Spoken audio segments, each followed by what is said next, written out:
आसाम गभर्नमेन्टआ बेवहाय माबा मोनसे षड़यन्त्र खालामनानै जोंनि बे सोमावसारनाय बे डेमनस्ट्रेसनखौ एखेबारे बांसिन खालामनो बेखौ फेलें खालामनो थाखाय जि नाजादों बे नाजानाया जाफुङा जों बेखौ जाफुंनो होआ जोंनि सोमावसारनाय बे सोलिलांबाय थागोन आरो बेनिनो बे गिबि खेबनि जिथु हाबाफारि बे हाबाफारिया जोंनि नोंथांमोननि गासैनिबो नाजानायनि गेजेरजों क'अपारेटनि गेजेरजों जोंनि दिल्ली बायदियाव गोबां खस्थ' खालामनानै फैनानै प्रग्राम गेदेर साक्सेसफुल खालामदों बे आनान गसाइनि अननाय दङ बेवहाय रायजो राजानि मदद दङ नोंथांमोननि नाजानाय नोंथांमोननि बे सेक्रिफाइस जेट डेडिकेसन बेखौ जों बयबो अनार होनांगोन बयबो बानायनांगोन बयबो जों बेखौ नाजावनांगोन बेनिखायनो आं आसा खालामदों दिनै जोंनि बनसिनि दैदेननायाव आरो बनसिखौ लोगो लाफागोन अनेक संगठनफोर फैगासिनो दङ बे संगठनफोरनि नाजानाय मदद खालामनाय आरो रायजो राजाफोरनि मददजों बे संगठनखौ सोलिलांबाय थागोन खारन बेवहाय जोंहा गोनो गोथो जानांगौ गैया सोरबाया बुंनो हागौ आलादा रायजोआ मालाब्लाबो जाया जाफुङा गागिरि गैया माबा गैया दानि बे पलिसियाव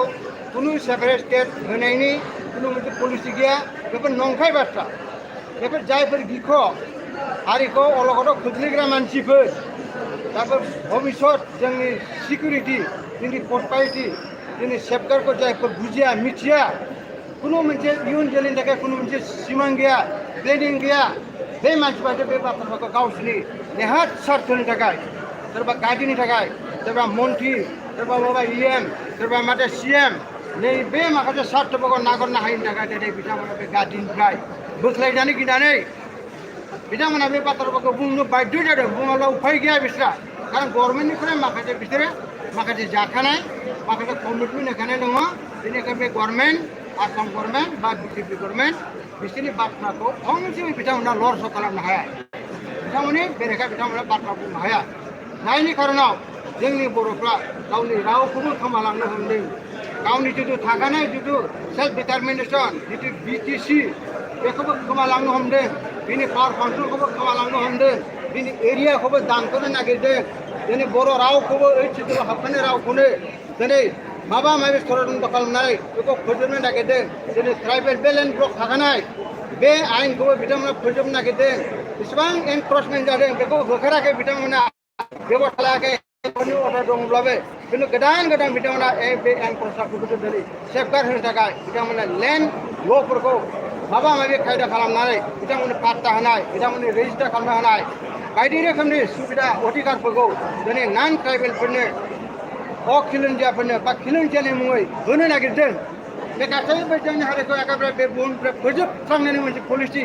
गोदोनिफ्राय हायाखै नाजाबाबो हायाखै बर' हारिखौ फोजोबनो थाखाय अनेक षड़यन्त्र जाबोबाय जों सैत्य खालामबोबाय आन्दलन खालामबोबाय जिउ दान होबोबाय सोमावसारबोबाय माब्ला सोमावसाराखै जेला 1967निफ्राय दैदेननायाव उदिया सरकारनि आदब सिमांनि बिनि उनावहाय आरोबाव खालामनांबाय आरोबाव बे जिउ दान होनांबाय आरो बिनि उनाव जेरै उपेन्द्र ब्रह्मनि जुजिनायाव जिथु दुलाराय बर' फरायसा आफादा आरोबाव सोमावसारबाय 1987निफ्राय एकेबारे 1989 माबासिम 93सिम मोनसे एकर्ड जाबाय बे एकर्डआबो मोजां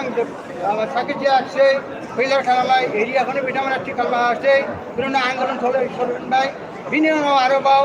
नै मोनसे सुक्ति जाबावबाय बिटिसि सुक्ति हाग्रामानि दैदेननायाव बिएलटिजों सुक्ति खालामबाय बे सुक्तियाव माखासे मोजां मोजां दफा लानानै बे सुक्तिखौ खालामनाय जादोंमोन जोंहा मोनसे सेपारेट मोनसे पलिटिकेल एरेन्जमेन्टबो मोनबायमोन बिटिसि बड'लेण्ड टेरिटरियेल काउन्सिल माखासे पावार काउन्सिलखौ मोनबायमोन माखासे राइट माखासे प्रभिजन कनस्टिटिउसनेल प्रभिजन 6 सिडुलखौ जोङो मोनबायमोन सेपारेट मोनसे एडमिनिस्ट्रेटिभ मोनसे सेटआप जाबायमोन खिन्थु बेखौबो फोजोबनो थाखाय आरोबाव जिथु गोदान जिथु एकर्ड जाबाय बिटिआर सुक्ति बे बिटिआर सुक्तिया थारैनो नैबे सिगांनि जाखानाय जोंनि जिथु एकर्ड बिटिसि एकर्ड बे 6 सिडुल जिथु काउन्सिल मोनबायमोन जोङो टेरिटरियेल काउन्सिल बे काउन्सिलनि माबाफोरखौ पावार काउन्सिलफोरखौ बिनि माखासे मर्यादाफोरखौ फोजोबनो थाखायसो बे क्रस नाम्बारफोरखौ बिथांमोना बानायना होजोब्बाय सोसनना होजोब्बाय जाय क्रस नाम्बाराव दिनै 6 सिडुलखौ फोजोबनायनि षड़यन्त्र दिनै हा हुनि राइटखौ गुबुन होनायनि षड़यन्त्र दिनै लेंगुवेजखौ फोजोबनो होनाय बिनि षड्यन्त्र गासैबो दिनै पावार सल्युसन बिथांमोनखौ हरबाय डिसिफोरखौ बिथांमोना पावारफुल खालामना होबाय दिनै सेक्रेटारियेटनि खुनु मुल्य गैला खुनु मर्यादा गैला दा बेबायदि फारि फारि मोनफा मोनफा गासैबो जोंनि थाखानाय बेखौथ' फोजोब्बायानोसै आरो गोदान खुनु मोनसे सृष्टि खालामनो गैया बेनिखायनो जों बेफोरखौ बेसेबां सैत्य खालामबावनो जों बेसेबां बे रोखोम बिसोरनि सायाव लामानि बावनो आसा खालामबावनो जोङो गुबुन गभर्नमेन्टजों गुबुन हारिफोरजों जों जुजिबोबाय जुजिबोयै दिनै बे जोङो गोदान देशआव सफैनायनि उनावसो दिनै जोंनि माखासे मानसिफ्रा षड्यन्त्र खालामनानै गभर्नमेन्टनि एजेन्ट जानानै जोंनि समाज थानायखौ फोजोबनो नागिरदों दिनै आलादा हादोरनि जिथु राइट माखासे प्रभिजन बेखौ नंखाय होनना बुंनो नागिरदों पलिसि गैया होनना बुंनो नागिरदों बेफोर गासैबो बाथ्राफोरखौ जोङो दिनै बर' रायजोफ्रा बेखौ जोङो धिक्कार खालामो गरिहना होयो बेनिखायनो गासैबो दिनै बर'नि दैदेननायाव आरो माखासे जोंनि संगठन जायफोर लाइक माइन्डेड दङ बिथांमोननि नाजानायाव क'अपारेसनाव समग्र बर' रायजो राजाफोरा ओंखारबोगोन आरो दिनैनि जिथु प्रग्राम बे प्रग्रामा जोंखौ जथेस्थ' गोजौआव दावगाहोबाय बेनिखायनो नोंथांमोनखौ जोबथानायाव बयनोबो एखेबारे मोनसे वार्म वेलकाम माने रिभलिउसनारि वेलकाम आं बेखौ नोंथांमोननो जासिनानै आंनि बुंनायखौ फोजोबबाय जय बड'लेण्ड जय बर' हारिनि थेंक इउ बै समनि बड'लेण्ड सोमावसारनायाव बाहागो लानानै दिनैसिम बेंनो रोङै दानि सिटिजेनशिप राइट्स प्रग्रामनि आफादगिरि सार गजेन हाज'वारि बिथांखौ आं धन्यबाद होयो आरो दा बेजों लोगोसे आसा खालामो सारखौ फैबाय थानाय समाव जिबोयै मोदोमै जोंखौ मरेलि जोंखौ सापर्ट होनो होननानै जोंनि आलादा रायजो सोरजिनायाव आं बिथांखौ सारखौ धन्यबाद होबाय आरो जोंहा दा बै समनि आलादा रायजो सोरजिनो एबसुआव बाहागो लाबोनाय भलन्टियार्सफोरखौ बाहागो लाबोनाय दासिमबो मेंनो रोङै 60 इयार्सनि बारा जाबाय बैसोआ दासिमबो गावनि फिसाफोरखौ गंसेखौ आलादा रायजो मोननो थाखाय जोंखौ थुलुंगा होबोदों मानगोनां जोंनि रिभलिउसन सार बिथांखौ आं फंनैसो बुंनो थाखाय आं बिथांखौ खावलायहरनाय जाबाय दा बिथाङा दतमानि मेंनो रोङाखै दासिमबो दिनै भलन्टियार फर्स एबसुआव बाहागो लाफैदों जोंखौ जोंनि फिसाजों समान सापर्ट होनो बिथाङा दिनैसिमबो दिनै मेङालासिनो जोंखौ फैदों सापर्ट होनो बिथांखौ आं बुंनो थाखाय सारखौ आङो अननानै फंनैसो बुंनो थाखाय आं रिकुवेस्ट खालामबाय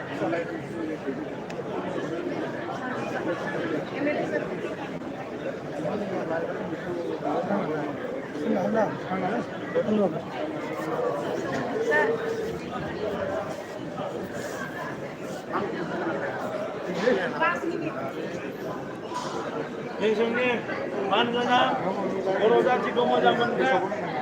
दिनै बिएनपिनि बेनाराव थानानै आथिया लानानै संग्राम खालामग्रा जोंनि मानगोनां प्रदीप कुमार ब्रह्म जायखौ जों जारा होनना मिथियो सार बिथाङा दिनै दासिमबो मेङाखै दासिमबो मनसेखौ गावनि फिसाफोरखौ सापर्ट खालामनो दिल्लीसिम सफैदों आथिङा थाबायनो हाया बिथाङा देहा मोजां नङा दा बिथाङा दिनै आलादा रायजोखौ जाफुंसार होनो थाखाय जोंनि गेजेराव सफैदों दा सारखौ आङो फंनैसो बुंनो थाखाय रिकुवेस्ट खालामनाय जाबाय सार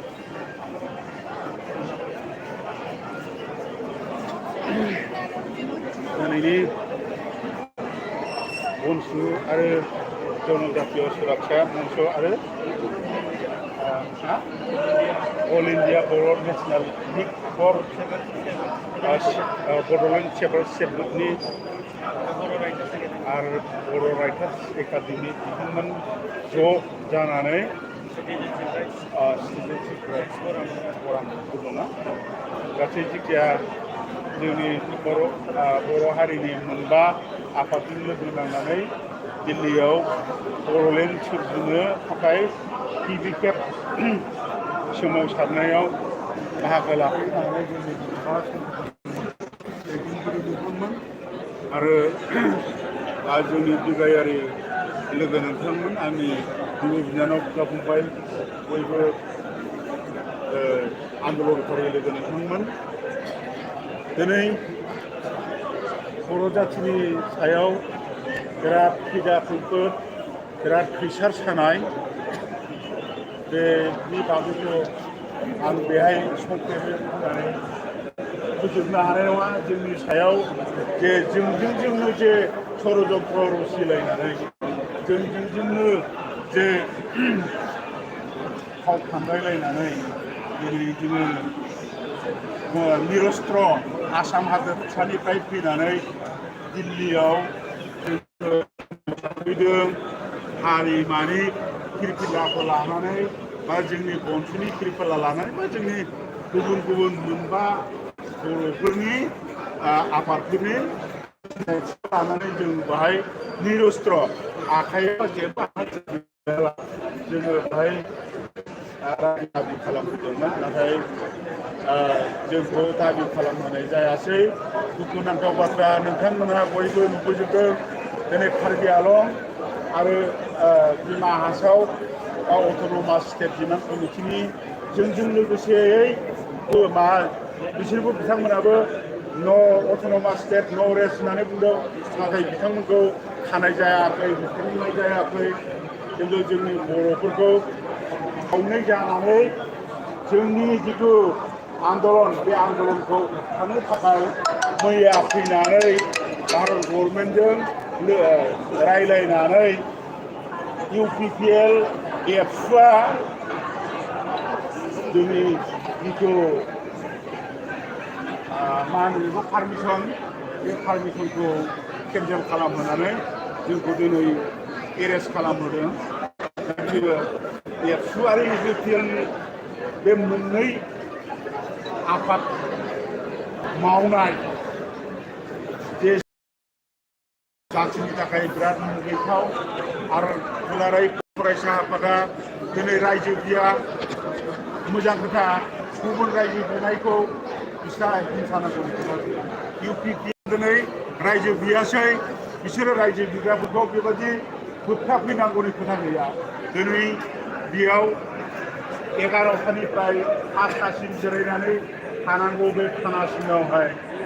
बे गावनि बिदा फंबाय गावनि हारि आरो गावनि बिमानि हादोर आलादा हादोर सोरजिनायनि सोमावसारगिरिफोरखौ सोमावसारग्रा आफाद हिसाबै दुलाराय बर' फरायसा आफाद बा UPPLआ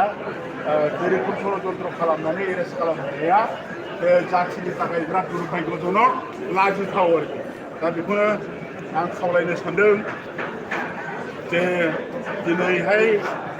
जोंनि मोनबा आफादजों दैदेननानै मोनसे बेगर जों दिल्लीयाव गायफैनो हाबाय मोनसे फुलिजों जावैनो हाबाय बे फुलिखौ जों बयबो मोजाङै जोथोन ला जाहाथे गेरेमसा जानानै बेयो गिदिरनिफ्राय गिदिर देरो गेरेमसा जालाङो आरो बेजोंनो जों जे सिमां नुदों बे जोंनि सिमाङा जाहाथे जाफुंसारहैयो जाफुंसारनायाव जाहाथे गेरेमसा बिफाङानो सायख्लुम होनानै जोंनि सोमावसारगिरिफोरखौ जाहाथे मदद होयो आं गोबां बाथ्रा बुंनो गोसो गैलिया बेनो जे जोङो बर'लेण्ड सोरजिनो ओंखारदों गोदोनिफ्रायनो जोङो एबसु आन्दलननिफ्राय लानानै दासिम आन्दलनाव दंबाय थायो जों गोथां मानसि आन्दलन सोरजिजेननायनिफ्राय बर'फा उपेन्द्रनाथ ब्रह्म आन्दलन खालामजेननायनिफ्राय जोङो समाय एबसु जाबोदों समाय BF जाबोदों समाय MF जाबोदों आरो MF BFखौ गारबोनानै बिजोंबो साला होननानै BLT संगठन खालामबोदों BLT आफाद थानाय जादों बर'लेण्ड टाइगार्स बे बर'लेण्ड टाइगार्सनिबो जोङो मावफुं सोद्रोमा हिसाबै जों रायजोखौ खुंबोगासिनो दं दिनैसिमबो बंस'नि सायायाव बंस'नि दैदेननायाव बा जनजाति सुरक्षा मन्च बा रायथार एकाडेमि बा मोनबा संगठननि दैदेननायाव रायजो बिजेननाय जिथु हाबाफारि बे हाबाफारियावबो जों बाहागो लाफैबाय आरो बेयाव बाहागो लाफैनो हानाय आंनि बियादैनि समान आंनि फिसानि समान आंनि बिदा फंबाय बयनोबो आङो आफा आनान गसाइनाव आर'ज गाबनानै बोर बियो जाहाथे जों बाव नुजाफैनो हानाय बिर जोहोलावजोआ जाहाथे जेबो खस्थ' मोना बिपद आफद जाया गाहामैनो जों थांफिननो हायो बेखौनो आफा इसोरनाव आर'ज गाबनानै आं दिनै बे फंनैसो बिबुंथि लाखिनायखौ फोजोबनायजों लोगोसे नोंथांमोननो बिदायारि साबायखर बावबाय एसेनोसै गोजोन्थों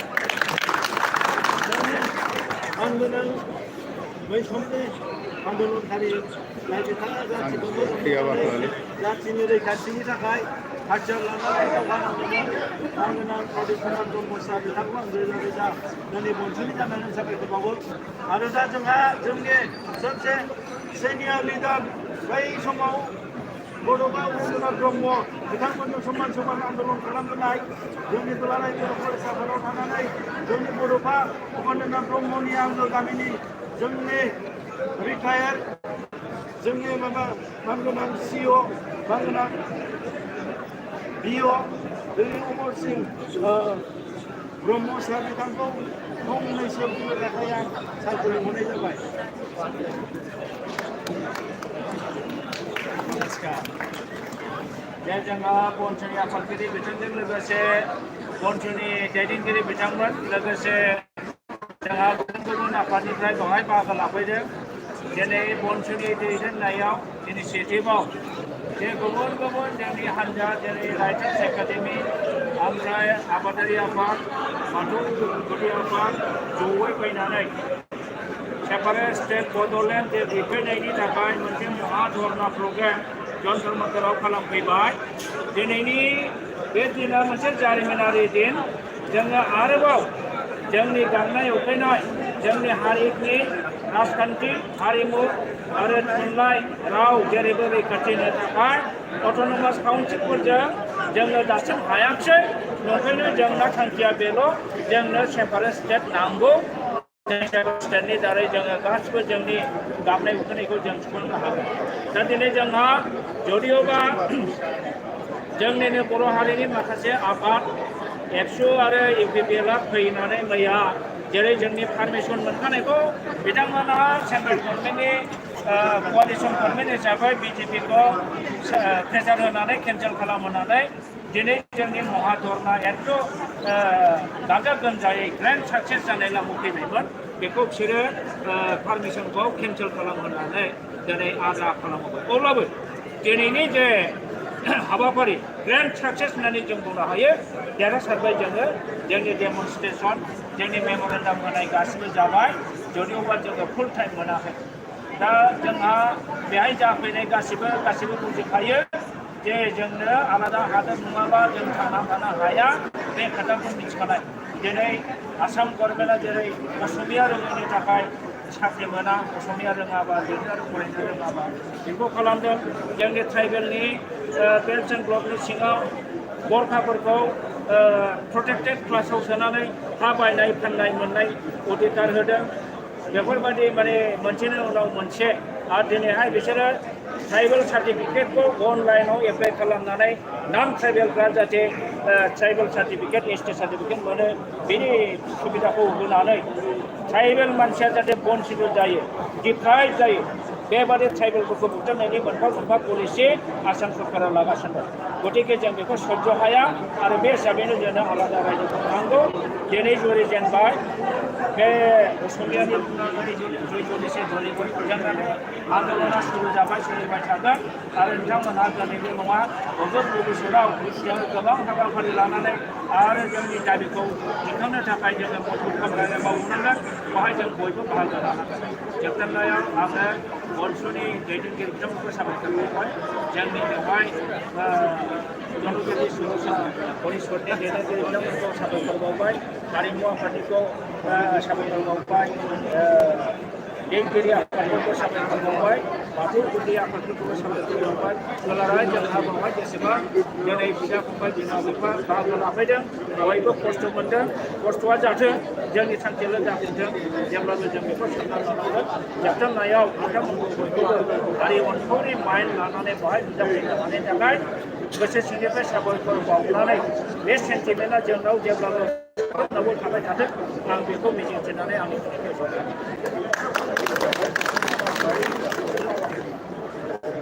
जोंनि आंगोनां बै समनि जाथिखौ मोजां मोनग्रा आन्दलनकारि जोंनि अमर सिं ब्रह्म सारखौ आङो बनसुलि जानानै